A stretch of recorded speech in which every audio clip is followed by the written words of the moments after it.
Hello friends, आज हम बात करेंगे कि ये सीबो सिंड्रोम यानी small intestinal bacterial overgrowth syndrome Indian लोगों में कंपैरेटिवली ज़्यादा क्यों होता है। क्यों ऐसा है कि हम इंडियन लोगों के पेट में ज़्यादा मात्रा में ये बैक्टीरिया ज़्यादा पाए जाते हैं। सीबो सिंड्रोम का मतलब है कि स्मॉल इंटेस्टाइन बैक्टीरियल ओवरग्रोथ यानी पेट में बैक्टीरिया बहुत ज़्यादा हो जाए। ऐसा क्या है हमारी डाइट में, हमारे लाइफस्टाइल में, हमारे रहन सहन में, जिसकी वजह से भारतीय लोगों के पेट में सीबो ज़्यादा होता है और क्यों ये हमारी बीमारियों का एक इंपॉर्टेंट कारण बनता है। हमारे पेट से संबंधित बहुत सारी समस्याएं इससे रिलेटेड होती हैं। आज इस एस्पेक्ट को डिस्कस करने का प्रयास करेंगे।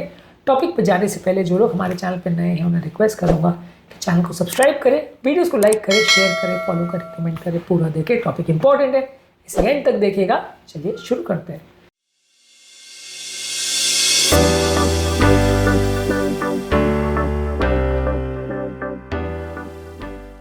सबसे पहले ये समझने की जरूरत है कि सीबो सिंड्रोम इंडिया में ज़्यादा कॉमन क्यों है। इंडियन डाइट में ज़्यादा मात्रा में कार्बोहाइड्रेट और फर्मेंटेबल डाइट रहता है। कार्बोहाइड्रेट बहुत सारे खाद्य पदार्थ जो कि हमारे डेली खाने में आते हैं, खासकर चावल, गेहूँ अलग अलग फॉर्म में, चाहे चपाती हो, नान हो, पराठे हो, अलग अलग तरह की दालें हैं, चने हैं और दूध से संबंधित प्रोडक्ट्स हैं। ये सारे चीज़ों में कार्बोहाइड्रेट ज़्यादा होता है, पेट में जाके फर्मेंट होता है, जिसकी वजह से बैक्टीरिया वहाँ ज़्यादा ग्रो करते हैं। इसके अलावा अलग अलग तरह के स्पाइसेस और फाइबर रिच फूड प्रोडक्ट्स हमारे इस खाद्य पदार्थ में ज़्यादा होते हैं। स्पाइसेस में प्याज, लहसुन, ये सब ज़्यादा होता है।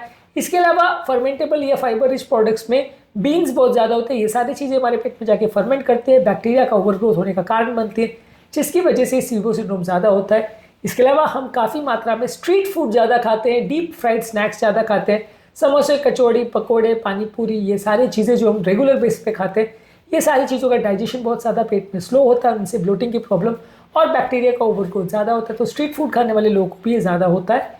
इसके अलावा हमारे इंडिया में कंपैरेटिवली इरिटेबल बाउल सिंड्रोम ज़्यादा होता है। इरिटेबल बाउल सिंड्रोम दो तरीके का होता है, एक डायरिया प्रीडोमिनेंट और एक constipation predominant. Irritable bowel syndrome में कंपैरेटिवली बैक्टीरिया के ओवरग्रोथ होने का चांस ज़्यादा होता है। सीबो में ये ज़्यादा देखने को मिलता है। ये अगर किसी व्यक्ति के पेट में खाने का मूवमेंट कंपैरेटिवली स्लो होता है तो वहाँ बैक्टीरिया के ग्रो करने का टाइम मिलता है। तो इरिटेबल बाउल सिंड्रोम इंडिया में ज़्यादा होता है और इसीलिए यहाँ पे ये सीबो सिंड्रोम भी ज़्यादा मिलता है। दोनों का आपस में रिलेशन है। बैक्टीरिया ज़्यादा होता है इसलिए आईबीएस ज़्यादा होता है, आईबीएस ज़्यादा होता है इसलिए बैक्टीरिया ज़्यादा होता है। इसके अलावा हमारे खाद्य पदार्थ में कंटैमिनेशन होने का चांस बहुत ज़्यादा है। बहुत ज़्यादा तरह के फूड और वाटर कंटैमिनेशन का हम शिकार होते हैं। प्योर और क्लीन ड्रिंकिंग और क्लीन फूड हमें बहुत कम ही मिल पाता है। ज़्यादातर केस में फूड पॉइजनिंग होने का चांस ज़्यादा होता है। क्लीन पानी भी नहीं मिलता है, सैनिटेशन बहुत ख़राब है। ये सारी चीज़ों की वजह से पेट में नॉर्मल अच्छे बैक्टीरिया मर जाते हैं और ख़राब बैक्टीरिया वहाँ आ जाते हैं, जिसे गट डिसबायोसिस बोलते हैं। ये सारी चीज़ें भी इसका एक कारण है। इसके अलावा बैक्टीरिया को मारने के लिए कीटाणुनाशक दवाइयाँ भी या ओवर यूज़ होती है, जो कि हमारे पेट के नेचुरल बैक्टीरिया को मार देती है और इससे भी लोगों को ये प्रॉब्लम ज़्यादा होता है। इसके अलावा लैक्टोज इंटॉलरेंस भी ज़्यादा कॉमन है और कंपेरेटिवली इंडिया में लोग डेयरी प्रोडक्ट्स बहुत ज़्यादा लेते हैं। लोगों को लैक्टोज इंटॉलरेंस होता है और वो दूध और डेयरी प्रोडक्ट्स ज़्यादा लेते हैं, तो इससे पेट में और ज़्यादा अपच होता है और सीबो सिंड्रोम ज़्यादा होता है। इसके अलावा प्रोटॉन पंप इनहिबिटर्स भी बहुत ज़्यादा यूज़ होते हैं इंडिया में। एंटासिड्स लोग रैम्पेंटली यूज़ करते हैं। हर दूसरा आदमी एसिडिटी के लिए यूज़ करता है। इसकी वजह से पेट का एसिड जब कम हो जाता है तो पेट में बैक्टीरिया ज़्यादा ग्रो करने लगते हैं। नॉर्मली एसिड खराब बैक्टीरिया को कंट्रोल रखने में मदद करता है। जब एसिड कम हो जाता है तो बैक्टीरिया ज़्यादा ग्रो करने लगते हैं, जिसकी वजह से ये सीबो सिंड्रोम ज़्यादा होता है। लोग कई बार एंटासिड, H2 ब्लॉकर्स और पेन किलर्स बहुत ज़्यादा लेते हैं, इसकी वजह से ये ज़्यादा प्रॉब्लम होती है। इसके अलावा वेजिटेरियन डाइट हमारे यहाँ पे ज़्यादा कॉमन है। वेजिटेरियन डाइट में ज़्यादा मात्रा में सब्जियां, होल ग्रेन्स, बीन्स, दाल, अंकुरित चने, ये सारी चीज़ों में कॉम्प्लेक्स कार्बोहाइड्रेट है, जिनका हमारे पेट में धीरे धीरे पाचन होता है। इसकी वजह से भी बैक्टीरिया ग्रोथ ज़्यादा होते हैं। इसके अलावा फर्मेंटेबल फूड प्रोडक्ट्स जैसे फॉडमैप डाइट, जैसे कि प्याज, फूल गोभी, पत्ता गोभी और राजमा यानी किडनी बीन्स, ये सारे सीबो सिंड्रोम का एक इंपॉर्टेंट कारणों में गिने जाते हैं। ये सारी चीज़ें इंडियन डाइट में ज़्यादा होती है। इसके अलावा हमारे लोगों में मानसिक तनाव बहुत ज़्यादा होता है। स्ट्रेस फी लाइफ लोगों की कम होती है। इरेगुलर फूड हैबिट ज़्यादा देखने को मिलती है। खाने के टाइमिंग्स लोगों के बहुत अलग होते हैं, कभी जल्दी खाते हैं, कभी बहुत लेट खाते हैं।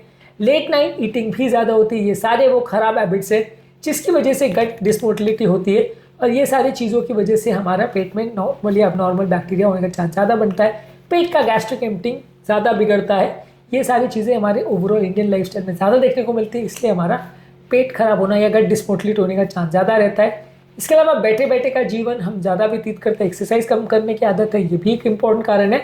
और गट स्टैग्नेशन लैक ऑफ एक्सरसाइज की वजह से होता है, जिसकी वजह से बैक्टीरिया ओवरग्रो करते हैं और इसकी वजह से ये सीबो सिंड्रोम ज़्यादा देखने को मिलता है।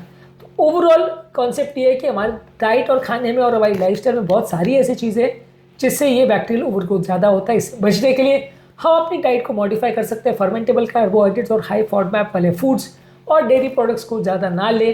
गट मोटिलिटी को इम्प्रूव करने के लिए छोटी मात्रा में खाना खाएं, लेट नाइट खाना नहीं खाएं, रेगुलर एक्सरसाइज करें, पानी ज़्यादा पिए, एंटीबायोटिक और प्रोटॉन पंप इनहिबिटर्स का प्रयोग कम करें, प्रोबायोटिक्स और प्रीबायोटिक्स दवाइयों का प्रयोग करें और मेंटल स्ट्रेस को कम करने का प्रयास करें। योगा, प्राणायाम, डीप ब्रीथिंग एक्सरसाइज द्वारा ये सारी चीज़ें करके आप अपने पेट में बैक्टीरिया के ओवरग्रोथ यानी SIBO सिंड्रोम को कम करने में मदद कर सकते हैं।